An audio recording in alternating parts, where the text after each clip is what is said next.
दोस्तों maximum student ऐसा बोलते हैं कि हम जो भी पढ़ते हैं वो याद नहीं रहता, और कई बार तो ऐसा होता है कि कई कई घंटे पढ़ने के बाद भी रिजल्ट जीरो रहता है। कुछ पता ही नहीं चलता कि पढ़ा क्या था। फिर तुम बोलते हो कि जो लोग पढ़ाई में टॉपर होते हैं या जो लोग चीज़ों को जल्दी याद कर लेते हैं उनका माइंड ही अलग होता है। हमारा माइंड ऐसा नहीं है, हम पढ़ाई को याद नहीं रख पाते, ये हमारे दिमाग की प्रॉब्लम है। मैं आपको बता दूं ऐसा कुछ नहीं है। मेमोरी कार्ड किसी के माइंड में नहीं होता और ना ही उनके पास स्कैनर होता है जिससे स्कैन करके वो मेमोरी में स्टोर कर लें। चलो छोड़ो, अब देखते हैं कि फाइनली सॉल्यूशन क्या है। अगर आपके पास ऐसा कुछ होता है कि चीज़ों को याद नहीं रख पाते और जल्दी भूल जाते हैं तो आपको 1% भी चिंता करने की आवश्यकता नहीं है। बस इस वीडियो में बताए गए तरीकों को अपनाओ, आपकी पढ़ाई को याद रखने की क्षमता बहुत ज़्यादा बढ़ जाएगी। पहली बात जो आपको याद रखनी है वो ये कि मॉर्निंग में पढ़ाई करें। पढ़ाई करने के लिए सबसे बेहतर समय अगर बताया जाए तो वो ब्रह्म मुहूर्त का होता है, क्योंकि सुबह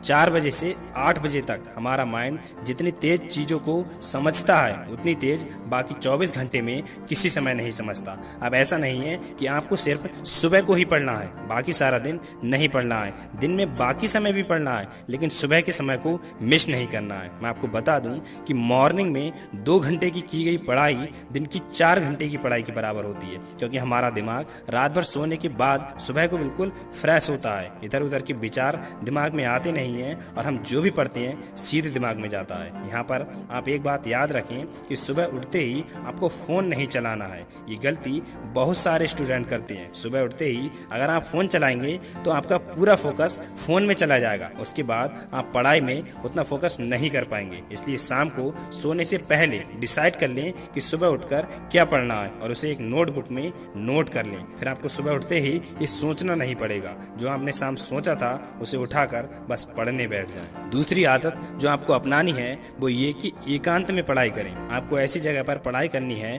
जहाँ पर किसी तरह की कोई आवाज़ ना आती हो, जैसे लोग बातें कर रहे हों, टीवी देख रहे हों या कोई गाना सुन रहा हो। आपके घर में कोई ऐसी जगह ढूंढिए जहाँ पर शांति रहती हो, लोगों का आना जाना कम रहे, कोई आवाज़ ना आए, जिससे आप डिस्टर्ब नहीं होंगे। आप डिस्टर्ब नहीं होंगे तभी आप पढ़ाई पर फोकस कर पाएंगे और तभी चीज़ें लंबे समय तक याद रहेंगी।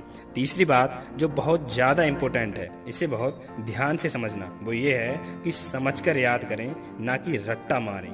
जब आप किसी आंसर या चैप्टर को रटकर याद करते हैं तो हो सकता है वो आपको कुछ समय के लिए याद हो जाए, लेकिन थोड़े समय के बाद आप उसे भूल जाएंगे। इसलिए रट्टा मारकर आपको बिल्कुल भी याद नहीं करना है। उदाहरण के लिए मैं आपको बता दूं कि जैसे आपको कोई लॉन्ग आंसर याद करना है और उसमें अगर हेडिंग है तो सिर्फ हेडिंग याद करो और उन हेडिंग के अंदर जो थ्योरी लिखी है उसे समझो कि इसका मतलब क्या है। सिर्फ मेन पॉइंट ही आपको याद रखनी है और जब आपको मेन पॉइंट याद होंगे तो आंसर में आप जितनी चाहें थ्योरी लिख सकते हैं।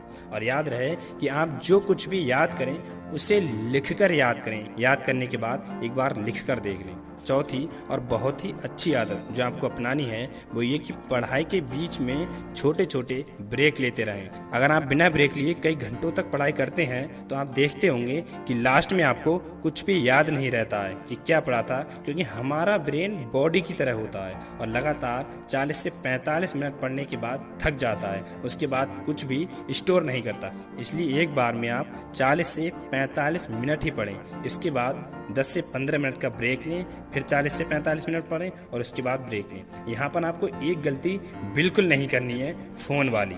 मतलब जो आप 10-15 मिनट का ब्रेक ले रहे हैं उसमें आपको फ़ोन यूज़ नहीं करना है, वरना इससे आपको 2 नुकसान होंगे। पहला, अगर आप फ़ोन चलाते हैं तो आपके माइंड को रेस्ट नहीं मिलेगा, जिससे आप अगले करने वाली पढ़ाई में फोकस नहीं कर पाएंगे, मतलब ब्रेक लेने का कोई फ़ायदा नहीं होगा। और दूसरा नुकसान, आप 10-15 मिनट के ब्रेक को कब आधे घंटे और 1 घंटे में बदल देंगे पता ही नहीं चलेगा। इसलिए फ़ोन चलाने की गलती आपको बिल्कुल नहीं करनी है। 5वीं और बहुत ही ज़रूरी बात यह है कि रिवीजन करते रहें।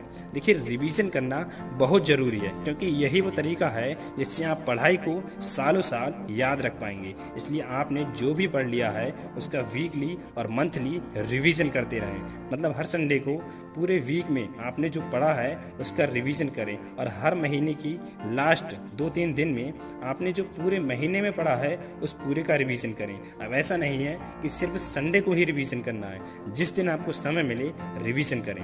और लास्ट में बस इतना याद रखना, इस वीडियो की हर एक बात को बहुत अच्छे से फॉलो करना, आपकी सारी समस्याएं दूर हो जाएंगी। स्क्रीन पर आपको 5 पॉइंट दिख रहे होंगे जो हमने इस वीडियो में कवर किए हैं, चाहे तो इसे आप नोट कर लें। और वीडियो कैसा लगा कमेंट करके ज़रूर बताना। और ऐसे ही स्टडी से रिलेटेड और मोटिवेशनल वीडियो देखने के लिए चैनल को सब्सक्राइब कर लो। मैं आपसे जल्द मिलूंगा किसी नई वीडियो के साथ, तब तक अपना ख्याल रखना।